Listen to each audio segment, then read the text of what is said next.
Well guys, in this video I'm going to pivot to a different topic. Now I'm not normally in favor of doing this. I think YouTube channels should stick to their lane and stick to their topic and not move outside that lane. And I pretty much try to do that consistently. But what's really bothering me at the moment is there's so much misinformation about the Ukrainian war that I think that there needs to be more voices out there that are actually talking about the real facts and the history of what's been happening in that region of the world. So let's roll the intro and let's have a look at what it actually is and why did Russia at this point in time decide to attack on a major scale Ukraine.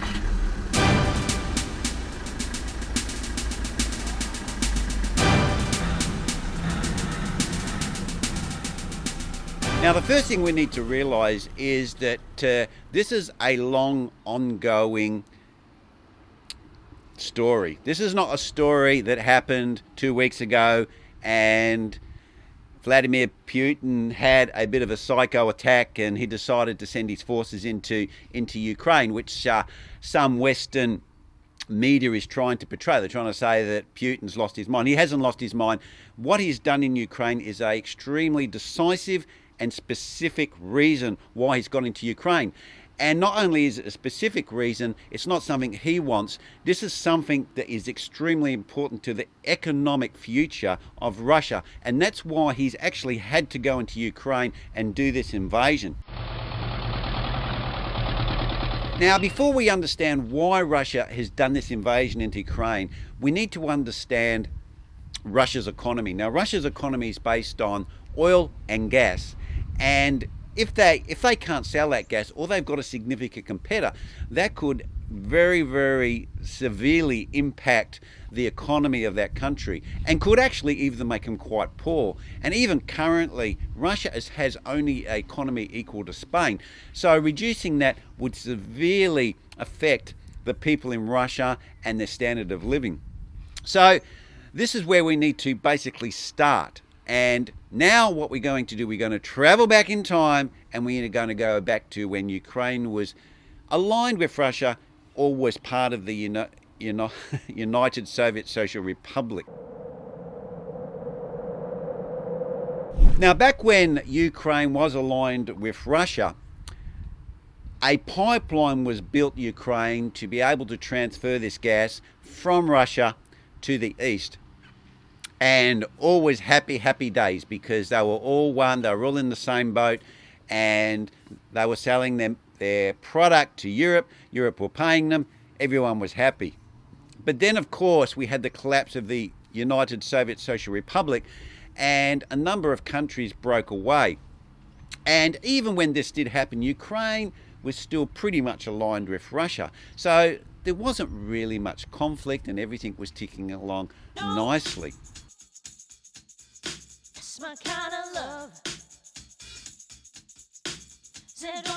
Then we had the overthrow of the government and a new government was put in, and this government was a lot more aligned with the West. And this then changed the viewpoint of Ukraine, and then they became, okay then, well, hey, we've got this massive pipeline and Russia's making all this money, we're not making any money, and we want a cut of that pie. So what we're going to do is we're going to charge Russia to pump that oil through our country. Otherwise, we're just going to turn the pipe off and they're buggered. So Russia was over a barrel. They had no opportunity, the pun there, and they had no opportunity but to agree. So Ukraine was getting this money just to pass that gas through their country. And of course, Russia probably was a little bit upset about this initially, but they had to pay it.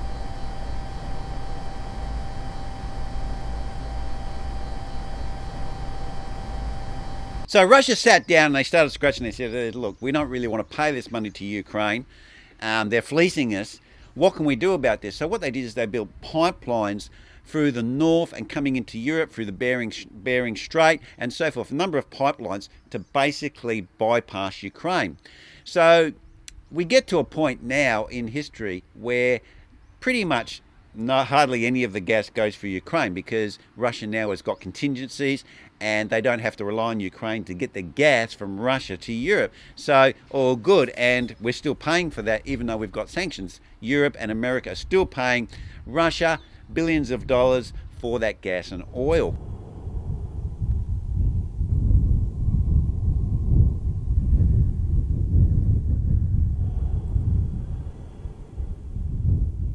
Well, then it was discovered that Ukraine had significant resources, and just off the coast of Ukraine, in between Crimea, in the Black Sea, they had significant gas resources, and they had significant shale resources near the border of Moldova and also near the Donbass region.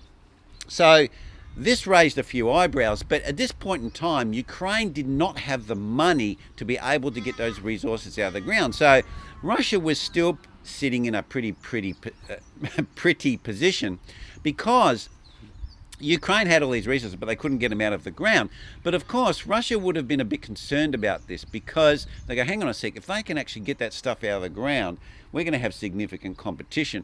And we don't like that because that is going to take money out of our pockets.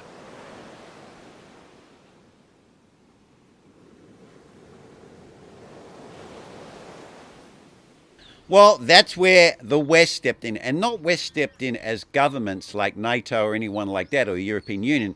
The West stepped in as Shell Corporation, and they said, hey, look, we'll go in there and we'll get this gas out of the ground. So they started setting up a lot of equipment, I believe in Crimea and in Ukraine, and so that they could get this gas out of the ground.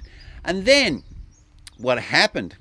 Russia felt extremely threatened by this and invaded Crimea. Now, Russia is saying that, hey, look, we invaded Crimea because the Russians are being persecuted in Ukraine. They're being treated like second-class citizens. So we went in there and, we freed our people and, the nationalist story, right?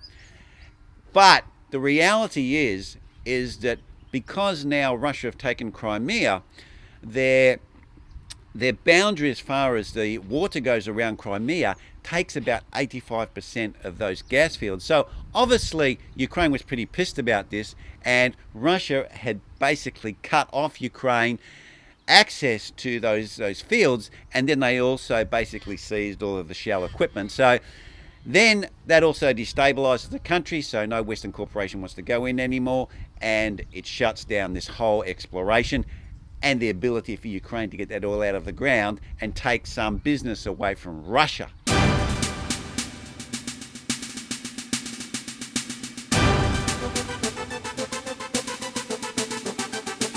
But the problem is because Ukraine was pissed and they felt that they'd been invaded, which they had. You can call it annexing Crimea, but Russia invaded Ukraine and took that piece of land and says that's ours now.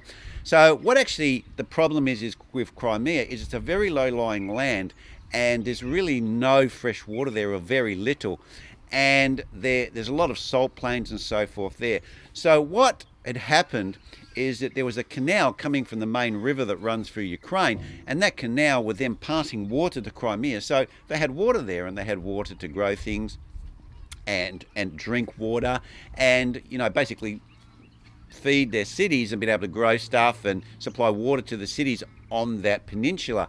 But because Ukrainians were pissed with Russia, what they did is they filled that canal up with concrete. So this cut the water off to the Crimea Peninsula, and of course this had significant impacts to being able to run any business there, run one of the most major shipping ports for Russia, military shipping ports, and also the people that live there basically got no water.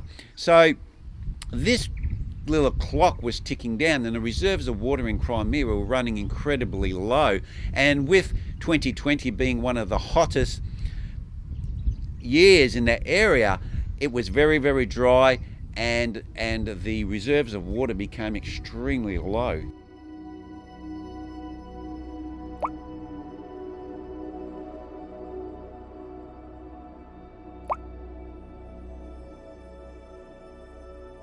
Well, let's just shift from Crimea at the moment and let's go to the Donbass region. Now, the Donbass region, there has been some fighting going on for some years, and also fighting going in Crimea for some years because Russia annexed that in 2014. So this whole thing of a war starting 2 weeks ago is really completely rubbish. There has been fighting between Russian forces and Ukrainian forces for some years now. Obviously not on the scale it is now, but that's what's been happening. Now, in the Donbass region, there's been separatists, you can call them rebel fighters, whatever, but they were backed by the Russians, and the opposition was backed by Ukraine, and many people died in that region. And this is where any people who are supporting Russia, who are Russians, are saying, oh, but the Ukrainians killed, 14, 15,000 people, whoever that number is, in the Donbass region. And that's kind of true, because they were fighting, because people were trying to take over that region and fight. Now, some people say that this was kind of fueled by Russia, but we don't know that. That's probably going down to a very, very small level to find out exactly why fighting sparked in the Donbass region. But there has been fighting for some time, and of course, as far as Russia is concerned, there's war already in Donbass. We've got Crimea. Our people, our Russians, people there are basically being, suffering because there's no water. We can't do anything on that thing. So we need to do something about this. And also, we have the problem with Ukraine talking more to the West, and not so much NATO, but they do not want Ukraine to align with Western business. And if the country appears to be stable, then Western corporations may invest in Ukraine to get those resources out of that country. Now, what brought this to a head is because of the fighting in Ukraine and the fighting in Donbass and the turning off of water that the Ukrainians did to the Crimea Peninsula. Russia was put into a position where they had to do something, right?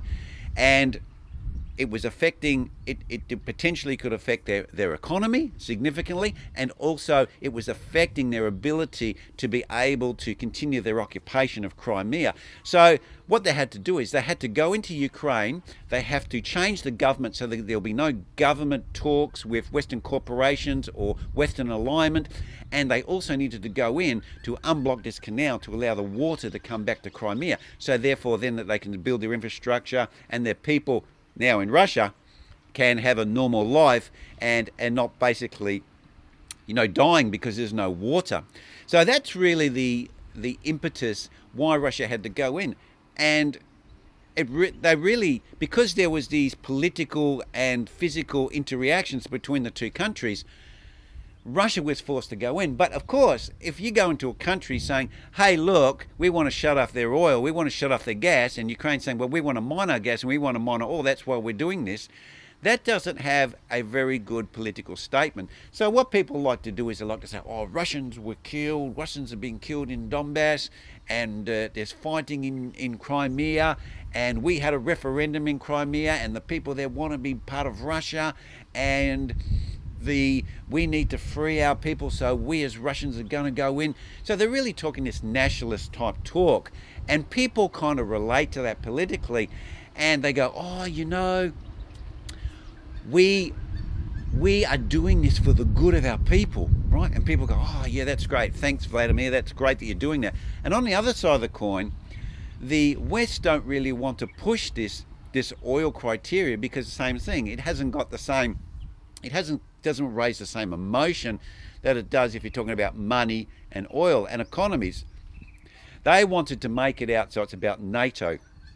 And Vladimir Putin, even though he may have some concerns about NATO and he wants NATO to back off, that is not the real reason why I went into Ukraine. Because let's face it, NATO and Russia have been there for years, like nothing's happened. Why is he attacking Ukraine? And people are saying it's geopolitical and all this sort of stuff. But the reason why Russia's gone into Ukraine, it's because of money and it's because of oil. And guess what? All of the other wars that have happened in the last 20, 30 years have all been about oil. That's why we went into the Middle East, same old story, right? And especially if you're a massive country and your economy is going to be significantly impacted if another country is selling the same product as you and already has the pipeline and infrastructure to get it to Europe. And this is why Russia had to go in.